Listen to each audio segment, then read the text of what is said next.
வணக்கம். ஆகாஷ்வாணி புதுச்சேரி. மாநிலச் செய்திகள் வாசிப்பவர் நாராயணசாமி.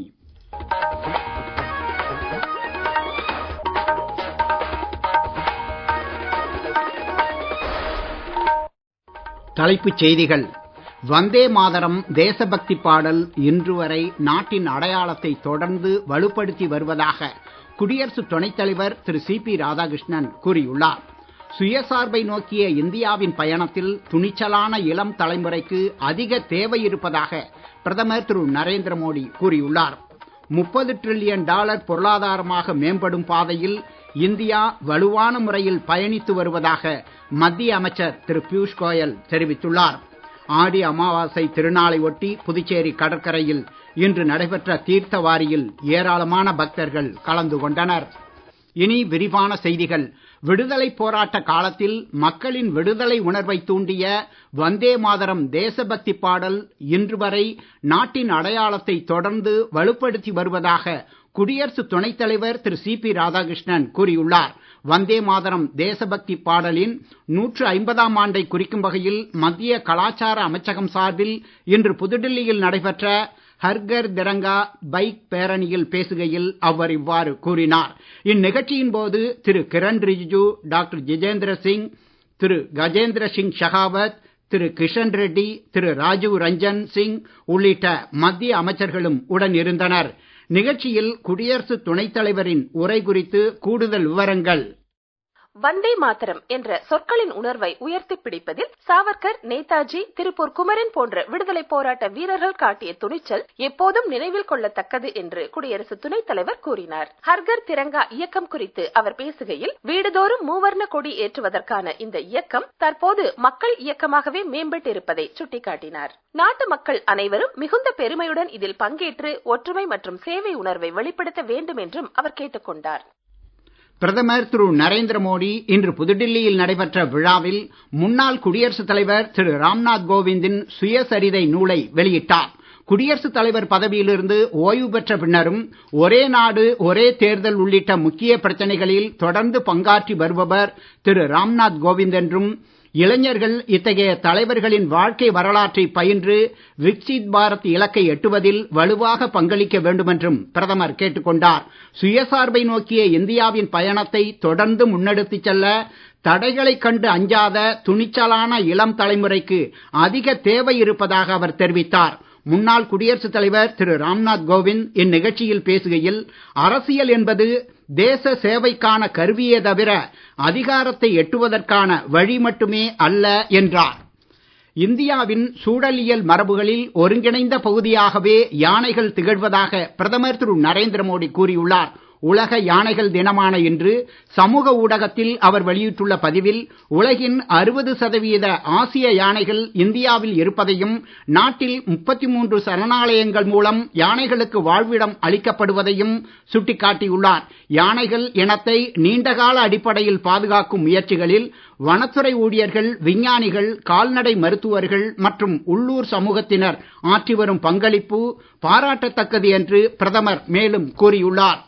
தேசிய கூட்டுறவு வளர்ச்சிக் கழகம் தொழிலக செயல்பாடுகளில் ஈடுபடுவதை அனுமதிக்கும் வகையிலான திருத்த மசோதா நேற்று மக்களவையில் நிறைவேற்றப்பட்டதை தொடர்ந்து இன்று மாநிலங்களவையிலும் நிறைவேற்றப்பட்டது. மாநிலங்களவை முதலாவது ஒத்திவைப்பிற்கு பின்னர் பிற்பகல் 2 மணிக்கு மீண்டும் கூடிய போது மத்திய கூட்டுறவுத்துறை இணையமைச்சர் திரு முரளிதர் மோகோல் இம்மசோதாவை அவையில் கொண்டு வந்தார்.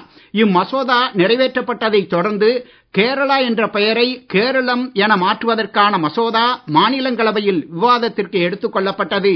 மக்களவையில் சுரங்கம் மற்றும் கனிமங்கள் துறையை முதலீட்டாளர்களுக்கு உகந்த துறையாக மேம்படுத்தும் வகையிலான ஒழுங்குமுறை மசோதா இன்றும் நிறைவேற்றப்பட்டது. நிலக்கரி மற்றும் கனிமங்கள் துறை அமைச்சர் திரு கிஷன் ரெட்டி இம்மசோதாவை அவையில் கொண்டு வந்தார். முன்னதாக 2வது ஒத்திவைப்பிற்கு பின்னர் பிற்பகல் 3 மணிக்கு மக்களவை மீண்டும் கூடிய போது வெளிநாட்டு நன்கொடை முறைப்படுத்துவதற்கான திருத்த மசோதாவை கூட்டு நாடாளுமன்ற குழுவின் பரிசீலனைக்கு அனுப்ப அவையில் தீர்மானிக்கப்பட்டது. மத்திய உள்துறை இணையமைச்சர் திரு நித்யானந்த ராய் இத்தீர்மானத்தை அவையில் கொண்டு வந்து பேசுகையில், கூட்டு நாடாளுமன்ற குழுவில் 21 மக்களவை உறுப்பினர்களும் 10 மாநிலங்களவை உறுப்பினர்களும் இடம்பெறுவார்கள் என தெரிவித்தார். கமிட்டியின் அறிக்கை குளிர்கால கூட்டத்தொடரின் முதல் வார கடைசி நாளில் அவையில் தாக்கல் செய்யப்படும் என்றும் அவர் கூறினார். சுரங்கம் மற்றும் கனிமங்கள் துறைக்கான ஒழுங்குமுறை மசோதா நிறைவேற்றப்பட்டதை தொடர்ந்து மக்களவை நாளை காலை 11 மணி வரை ஒத்திவைக்கப்பட்டது. முன்னதாக மாணவர் போராட்டம் உள்ளிட்ட பிரச்சனைகள் குறித்து எதிர்க்கட்சிகள் அமளியில் ஈடுபட்டதால் மக்களவையில் அலுவல்கள் இருமுறையும் மாநிலங்களவையில் ஒரு முறையும் ஒத்திவைக்கப்பட்டன. நீங்கள் கேட்டுக்கொண்டிருப்பது மாநில செய்திகள்.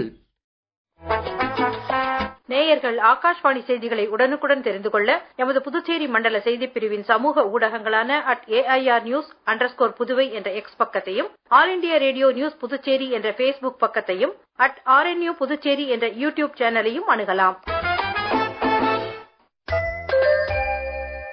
செய்திகள் தொடர்கின்றன.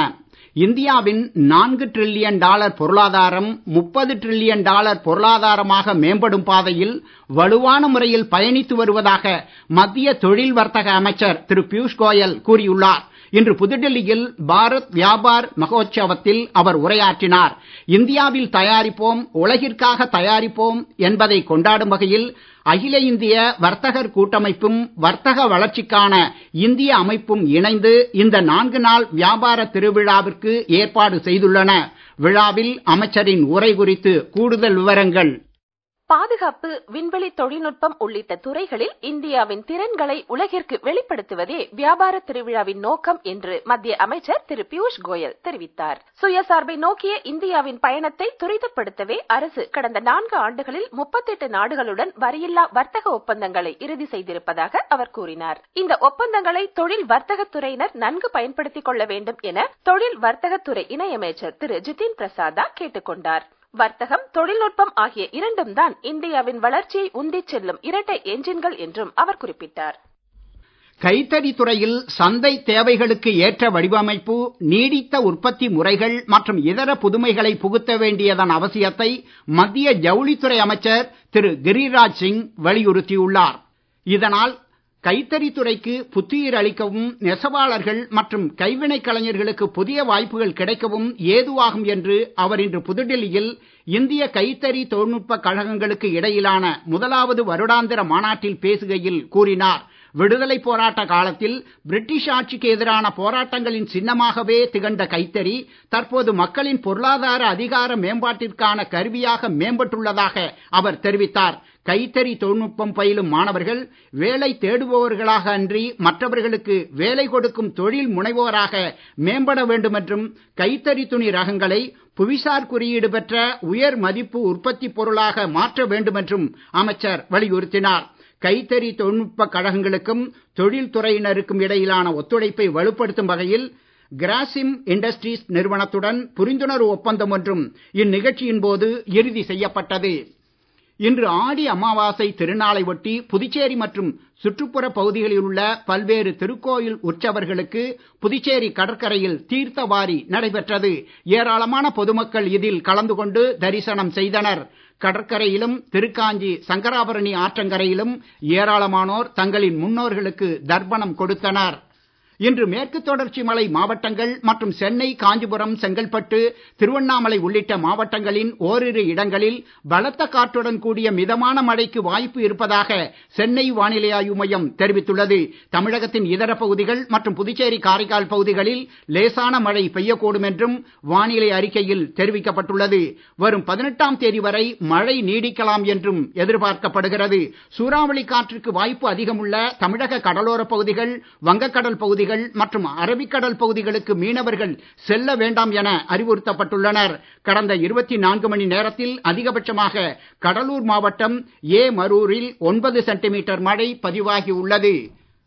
மீண்டும் தலைப்புச் செய்திகள். வந்தே மாதரம் தேசபக்தி பாடல் இன்று வரை நாட்டின் அடையாளத்தை தொடர்ந்து வலுப்படுத்தி வருவதாக குடியரசு துணைத் தலைவர் திரு சி.பி. ராதாகிருஷ்ணன் கூறியுள்ளார். சுயசார்பை நோக்கிய இந்தியாவின் பயணத்தில் துணிச்சலான இளம் தலைமுறைக்கு அதிக தேவை இருப்பதாக பிரதமர் திரு நரேந்திர மோடி கூறியுள்ளார். $30 டிரில்லியன் பொருளாதாரமாக மேம்படும் பாதையில் இந்தியா வலுவான முறையில் பயணித்து வருவதாக மத்திய அமைச்சர் திரு பியூஷ் கோயல் தெரிவித்துள்ளார். ஆடி அமாவாசை திருநாளை ஒட்டி புதுச்சேரி கடற்கரையில் இன்று நடைபெற்ற தீர்த்த வாரியில் ஏராளமான பக்தர்கள் கலந்து கொண்டனர். இத்துடன் இந்த செய்தி அறிக்கை நிறைவு பெறுகிறது.